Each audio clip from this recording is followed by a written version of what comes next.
आज हम आप लोगों को मानव जीनोम प्रोजेक्ट बताएंगे, जिसके अंतर्गत इसके प्रमुख उद्देश्य, इसका इतिहास, लक्ष्य, विशेषताएं और मानव जीनोम प्रोजेक्ट की उपयोगिता के बारे में बताएंगे। तो पूरी जानकारी के लिए लास्ट तक वीडियो देखिए।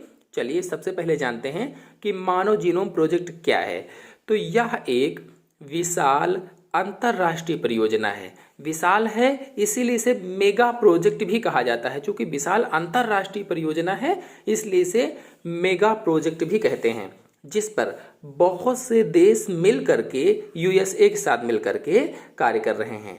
इसका प्रमुख उद्देश्य जीनोम का संगठन, संरचना तथा कार्य का विस्तृत विवरण प्राप्त करना है। तो मानव जीनोम प्रोजेक्ट पर बहुत से देश एक साथ मिलकर काम कर रहे हैं और इस प्रोजेक्ट का प्रमुख उद्देश्य है जीनोम का संगठन। संगठन का मतलब है जीनोम किन किन चीज़ों से मिलकर बना हुआ है या किन कौन सी चीज़ें कितनी मात्रा में उसमें पाई जाती हैं, तो उसी को संगठन कहा जाता है। यदि आप लोग जीनोम के बारे में नहीं जानते हैं तो मैंने पिछले वीडियो में अच्छे से समझाया है। आप लोग मेरे चैनल पर जाकर के जीनोम के बारे में वीडियो देख सकते हैं।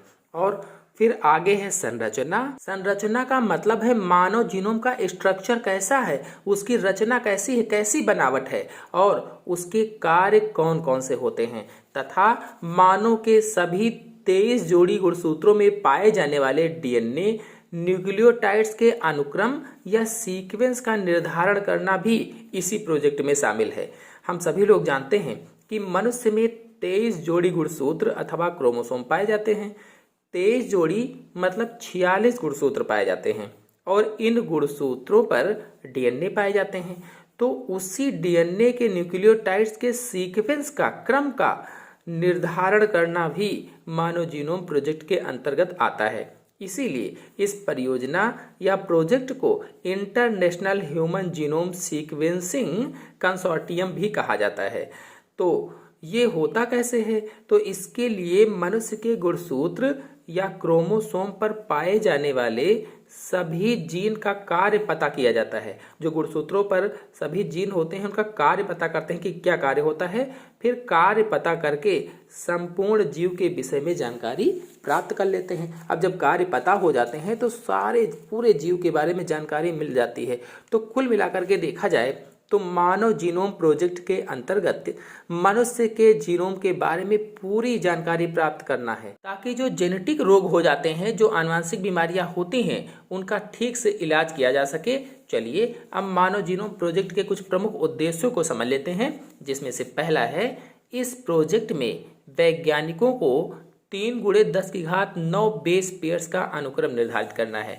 यानी 3 × 10⁹ बेस पेयर्स जो होते हैं इनका सीक्वेंस निर्धारित करना है और फिर उनका विभिन्न जीन्स तथा गुणसूत्रों के साथ संबंध स्थापित करना है।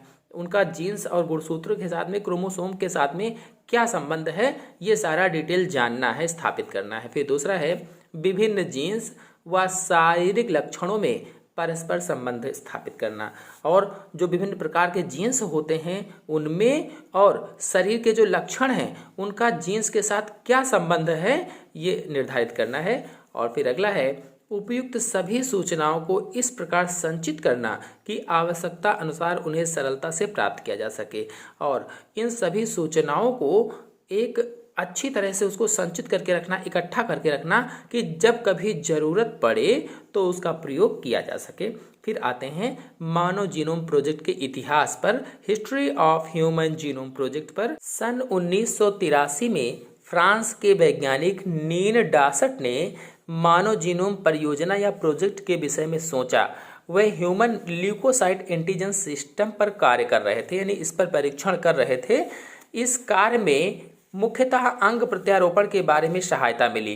ह्यूमन जीनोम परियोजना के लिए इन्होंने एक ही परिवार के 4 जीवित पीढ़ियों, जिनमें से 4 बूढ़े थे, 2 जनक थे, 8 बच्चे थे, शामिल थे, का चयन किया।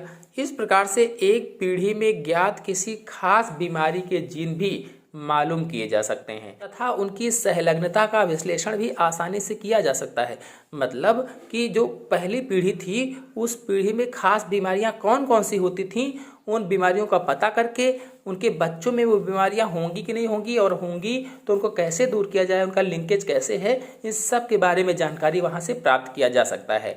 डीएनए प्राप्त करने का सबसे आसान तरीका खून के नमूने प्राप्त करने का है। और डीएनए कैसे प्राप्त होगा, तो खून के नमूने से प्राप्त होता है, फिर उसके द्वारा परीक्षण कर लिया जाता है। चलिए अब मानव जीनोम प्रोजेक्ट के लक्ष्य समझ लेते हैं, अर्थात goals of human genome project के बारे में जान लेते हैं। तो पहला है मानव जीनोम के सभी 3 बिलियन बेस पेयर का क्रम निर्धारित करना, यानी पहला लक्ष्य है डीएनए मैपिंग करना। मानव जीनोम के सभी 3 बिलियन बेस पेयर का क्रम निर्धारित करना क्या कहलाता है, डीएनए मैपिंग करना। अगर पूछा जाए डीएनए मैपिंग क्या है, तो आप बता सकते हैं कि मानव जीनोम के सभी 3 बिलियन बेस पेयर्स का क्रम निर्धारित करना ही डीएनए मैपिंग कहलाता है। और अगर जीन सीक्वेंसिंग कहा जाए तो ज्ञात बेस पेयर अनुक्रमों को 20,000 से 25,000 अथवा कहें तो अधिक जीन्स में स्थान निर्धारित करना। जो बेस पेयर ज्ञात हुए हैं, जिनका सीक्वेंस मिला हुआ है, उनके जीन्स में उनका स्थान निर्धारित करना जीन सीक्वेंसिंग कहलाता है।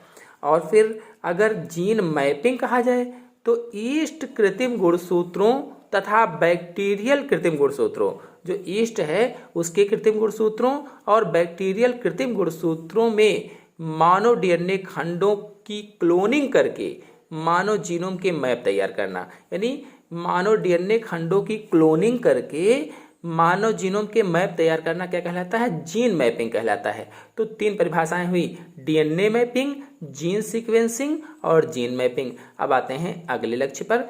विभिन्न प्रकार के रोगों की पहचान के लिए परीक्षण विधि का निर्धारण कर उन रोगों का समुचित निदान हो सके। और इसका प्रमुख लक्ष्य है कि बहुत से जो रोग होते हैं उनकी पहचान की जाए और पहचान करके उनका परीक्षण करके उन रोगों का समुचित निदान हो, उनका इलाज हो सके। फिर अगला है सामाजिक, नैतिक, औषधिक तथा जातीय मुद्दों से संबंधित प्रश्नों का समाधान व्यक्तिगत जीनोम की सूचना के आधार पर या सूचना के अनुसार प्राप्त करने के लिए कानून बनाया जा सके। और फिर अगला है परिवार में सहलग्नता का विश्लेषण किया जा सके।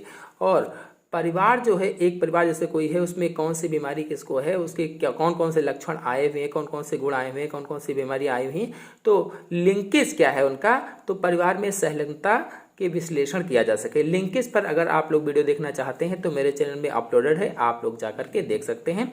आते हैं मानव जीनोम की मुख्य विशेषताओं पर। तो main features of human genome को जान लेते हैं। पहला है मानव जीनोम में 3 बिलियन से अधिक अर्थात 3164.7 करोड़ न्यूक्लियोटाइड्स होते हैं। ये मानव जीनोम की प्रमुख विशेषता है कि मानव जीनोम में 3 बिलियन से अधिक न्यूक्लियोटाइड होते हैं, मतलब 3164.7 करोड़ न्यूक्लियोटाइड्स पाए जाते हैं। फिर दूसरा है सामान्यतः एक मानव जीन में लगभग 3000 न्यूक्लियोटाइड्स होते हैं। अगर एक मानव जीन को देखा जाए तो एक मानव जीन में सामान्य रूप से 3000 न्यूक्लियोटाइड्स पाए जाते हैं। फिर अगला है ह्यूमन जीनोम में लगभग 30,000 क्रियात्मक या फंक्शनल जीन होते हैं। जो ह्यूमन जीनोम है उसमें लगभग में 30,000 क्रियात्मक जीन या फंक्शनल जीन पाए जाते हैं। आपको बता दें कि पहले इनकी संख्या 1,40,000 से 80,000 के बीच में थी, जो अनुमानित थी, लेकिन अब जो ज्ञात हुआ है उसके अनुसार 30,000 क्रियात्मक जीन्स या फंक्शनल जीन होते हैं। फिर अगला है मानव जीनोम का केवल 2% भाग ही प्रोटीन कोडिंग से संबंधित है।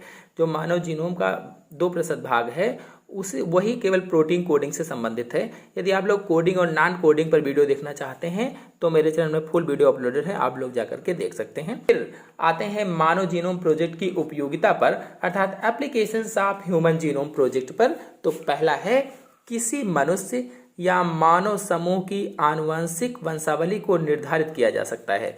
यानी मानव जीनोम प्रोजेक्ट की सहायता से कोई मनुष्य है या कोई मानव है, उसके समूह की आनुवंशिक वंशावली को, कि कहाँ से उसकी वंशागति आई है, उसको निर्धारित किया जा सकता है, इसके पुरखे क्या थे। फिर अगला है मनुष्य में रोग उत्पन्न करने वाले जीन्स में न्यूक्लियोटाइड के अनुक्रम का पता लगा सकते हैं। जो मनुष्य में रोग उत्पन्न करने वाले जीन्स पाए जाते हैं उनके न्यूक्लियोटाइड के अनुक्रम का, उनके न्यूक्लियोटाइड के सीक्वेंस का पता लगाया जा सकता है मानव जीनोम प्रोजेक्ट के द्वारा। फिर अगला है अनेक आनुवांशिक रोग जैसे सिकल सेल एनीमिया, हीमोफीलिया आदि को पहचाना जा सकता है। यानी मानव जीनोम प्रोजेक्ट की सहायता से इन रोगों को पहचाना जा सकता है। फिर नेक्स्ट है मनुष्यों में रोग प्रवृत्ति को पहचाना जा सकता है कि रोग कौन कौन सी प्रवृत्ति में आ सकते हैं, इसको पहचान सकते हैं।